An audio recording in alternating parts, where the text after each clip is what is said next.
আসসালামু আলাইকুম প্রিয় দর্শক, স্বাগত জানাচ্ছি আমার দেশ টপ নিউজের সঙ্গে আছি আরমান মুজাহিদ। শুরুতে জানবো সংবাদ শিরোনাম। যারা ডিসেম্বরে নির্বাচন চেয়েছে তারাই এখন বানচালের ষড়যন্ত্রে লিপ্ত, অভিযোগ উপদেষ্টা আসিফ মাহমুদের। ডাকসু নিয়ে ন্যারেটিভের জরিপ, এগিয়ে শিবির সমর্থিত ঐক্যবদ্ধ শিক্ষার্থী জোট। কয়েক সপ্তাহের মধ্যে দেশে ফিরবেন তারেক রহমান। নূরের শর্ট টাইম মেমোরি লস হয়েছে জানালেন রাশেদ খান। নেপালের সঙ্গে গোলশূন্য ড্র করল বাংলাদেশ। দর্শক, এতক্ষণ শুনছিলেন সংবাদ শিরোনাম, এবার বিস্তারিত। কোনো দল বা রাজনৈতিক নেতার নাম উল্লেখ না করে স্থানীয় সরকার, পল্লী উন্নয়ন ও সমবায় বিষয়ক উপদেষ্টা আসিফ মাহমুদ সজীব ভুঁইয়া বলেছেন, ডিসেম্বরে যারা নির্বাচন করার কথা বলেছে তারাই এখন নির্বাচন বানচালের ষড়যন্ত্রে লিপ্ত। তারা নির্বাচন নয়, আওয়ামী লীগকে পুনর্বাসনের চেষ্টা করছে। শনিবার সকালে ঢাকার শেরেবাংলা কৃষি বিশ্ববিদ্যালয়ের অডিটোরিয়ামে পল্লী দারিদ্র বিমোচন ফাউন্ডেশন আয়োজিত নবনিযুক্ত কর্মকর্তা কর্মচারীদের ওরিয়েন্টেশন অনুষ্ঠানের উদ্বোধন শেষে সাংবাদিকদের এক প্রশ্নের জবাবে তিনি সব কথা বলেন। তিনি বলেন, যারা ডিসেম্বরে নির্বাচন চেয়েছিল তারা অনেকে নির্বাচন পেছানোর ষড়যন্ত্রে লিপ্ত হচ্ছে, আওয়ামী লীগকে পুনর্বাসনের চেষ্টা করছে। এটা স্পষ্ট যে তাদের ইচ্ছা ছিল আওয়ামী লীগকে ফিরিয়ে এনে নির্বাচন করানো, কিন্তু ফেব্রুয়ারিতে যে নির্বাচন হতে যাচ্ছে সেখানে ফ্যাসিবাদীদের অংশগ্রহণ থাকছে না, এজন্য তাদের মাথা নষ্ট হয়ে গেছে। মব আর রাজনৈতিক কর্মসূচির মধ্যে পার্থক্য বুঝতে হবে উল্লেখ করে উপদেষ্টা বলেন, গণ অধিকার পরিষদের রাজনৈতিক কর্মসূচিকে মব বলা যাবে না। আমি এর আগেও বলেছি, তারা একটি নিবন্ধিত দল, তাদের কর্মসূচিকে যদি মব বলা হয় তাহলে বিএনপি বা এনসিপির কর্মসূচিকেও অনেকে মব বলা শুরু করবে। আমাদের রাজনৈতিক দলের কর্মসূচি মব হতে পারে না, আমাদের পার্থক্যটা বুঝতে হবে। আরেক প্রশ্নের জবাবে আসিফ মাহমুদ বলেন, লাশ পোড়ানোর মতো ঘটনা অত্যন্ত নিন্দনীয়। এ ধরনের ঘটনাকে সরকার প্রশ্রয় দেবে না। কার দায় বা অবহেলার কারণে এ পরিস্থিতির সৃষ্টি হয়েছে তাদের অবশ্যই জবাবদিহিতার আওতায় আনা হবে। জাতীয় পার্টির কার্যালয়ে হামলা সম্পর্কে আসিফ মাহমুদ বলেন, প্রথম হামলাটা জাতীয় পার্টির পক্ষ থেকেই করা হয়েছে। 17 বছর তারা ফ্যাসিবাদকে সহযোগিতা করে এসেছিল। জুলাই গণ অভ্যুত্থানের পরে এ ধরনের রাজনৈতিক ধৃষ্টতা দেখানো এক ধরনের বোকামি। কার সাহস পেয়ে জাতীয় পার্টি এ ধরনের কার্যক্রম করেছে সেটিও খতিয়ে দেখা হবে। এদিকে ঢাকা বিশ্ববিদ্যালয়ের কেন্দ্রীয় ছাত্র সংসদ ডাকসু নির্বাচনে কার কেমন জনপ্রিয়তা রয়েছে তা নিয়ে একটি জরিপ প্রকাশ করেছে বেসরকারি প্রতিষ্ঠান ন্যারেটিভ। এতে কার কত শতাংশ জনপ্রিয়তা রয়েছে তা তুলে ধরা হয়েছে।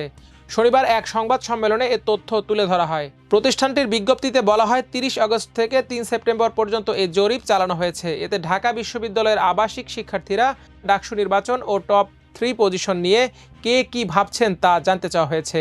জরিপের ফলাফলে বলা হয়েছে, শিক্ষার্থীদের মধ্যে ভোট দিতে 94.8% আগ্রহী এবং বাকি 5.1% শিক্ষার্থী আগ্রহী নন। এছাড়া ভিপি পদে কাকে ভোট দিবেন তা এখনও সিদ্ধান্ত নেননি 24.7% শিক্ষার্থী এবং বাকি 75.3% সিদ্ধান্ত নিয়েছেন। সিদ্ধান্ত নেওয়া শিক্ষার্থীদের মধ্যে ভিপি পদে শামীম হোসেনের পক্ষে মতামত দিয়েছেন 16.5% ভোটার, আবু সাদিক কায়েমের পক্ষে 41.9% ভোটার, আবিদুল ইসলামের পক্ষে 13.9% এবং উমামা ফাতেমার পক্ষে 8.8% শিক্ষার্থী।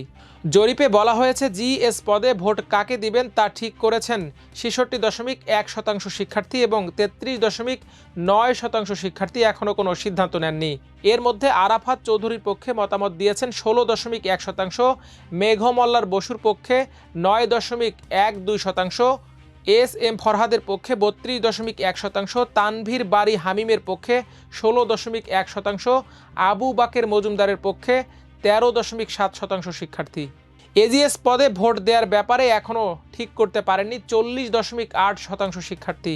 আর সিদ্ধান্ত নেওয়াদের মধ্যে এজিএস পদে তানভীর আল হাদি মায়েদের পক্ষে মতামত দিয়েছেন 15.9%, মহিউদ্দিন খানের পক্ষে 52.9%, আশরেফা খাতুনের পক্ষে 9.49% এবং জাবির আহমেদ জুবেলের পক্ষে 4.7% শিক্ষার্থী।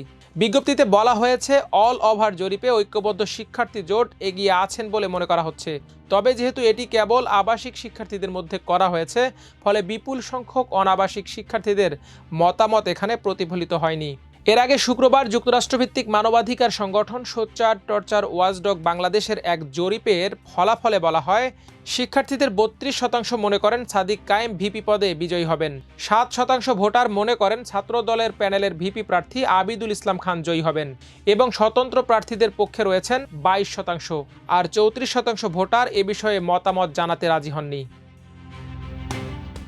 এদিকে কয়েক সপ্তাহের মধ্যে বিএনপির ভারপ্রাপ্ত চেয়ারম্যান তারেক রহমান দেশে ফিরবেন বলে জানিয়েছেন দলটির স্থায়ী কমিটির সদস্য ডক্টর AZM জাহিদ হোসেন। শনিবার জাতীয় প্রেস ক্লাবে পূবালী ব্যাংক কর্মচারী সংঘের জাতীয় সম্মেলনে প্রধান অতিথির বক্তব্যে তিনি একথা জানান। জাহিদ হোসেন বলেন, বিএনপির ভারপ্রাপ্ত চেয়ারম্যানের নেতৃত্বে নির্বাচন বানচালের ষড়যন্ত্র প্রতিরোধ করা হবে। পতিত স্বৈরাচার পেছন দিক দিয়ে এসে জনগণের অধিকার হরণ করার পায়তারা করছে। দেশের স্বাধীনতা এবং সার্বভৌমত্বে যারা বিশ্বাসী নয় তারা বিভিন্ন ষড়যন্ত্র করছে। এ সময় সবাইকে চলমান ষড়যন্ত্র রুখতে চোখ কান খোলা রাখার আহ্বান জানান তিনি আরও বলেন, PR পদ্ধতি বেআইনি আবদার। সংবিধান ইচ্ছা করলেই ডাস্টবিনে ফেলে দেয়া যায় না, আবেগী না হয়ে জন আকাঙ্ক্ষা বুঝতে হবে। এদিকে ঢাকা মেডিকেল কলেজ হাসপাতালে চিকিৎসাধীন গণ অধিকার পরিষদের সভাপতি ও ডাকসুর সাবেক ভিপি নুরুল হক নূরের স্বল্প মেয়াদী স্মৃতিশক্তি হ্রাস হয়েছে বলে দাবি করেছেন দলটির সাধারণ সম্পাদক রাশেদ খান। শনিবার দুপুরে নূরের শারীরিক অবস্থা পরিদর্শন শেষে সাংবাদিকদের তিনি এ তথ্য জানান। রাশেদ খান বলেন, ছোটখাটো অনেক বিষয় ভুলে যাচ্ছেন নূর। তার নাক দিয়ে এখনও রক্ত ঝরছে। সরকার থেকে বিদেশে নিয়ে সুচিকিৎসার আশ্বাস দেওয়া হলেও সরকারের একটি মহল চায় না নূরের শারীরিক অবস্থার উন্নতি হোক। এ সময় তিনি অভিযোগ করে বলেন, নূরের শারীরিক অবস্থা সরকারের অবহেলা ও রাজনৈতিক প্রতিহিংসার কারণে আরও জটিল হতে পারে। অন্যদিকে শুক্রবার জাতীয় পার্টির কেন্দ্রীয় কার্যালয়ে ভাঙচুর ও অগ্নিসংযোগের ঘটনায় গণ অধিকার পরিষদের কোনো সংশ্লিষ্টতা নেই বলেও দাবি করেন রাশেদ খান। তিনি বলেন, জাতীয় পার্টির কার্যালয়ে হামলার ঘটনায় আমাদের নেতাকর্মীদের নাম জড়ানোর চেষ্টা করা হচ্ছে, যা সম্পূর্ণ রাজনৈতিক উদ্দেশ্য প্রণোদিত।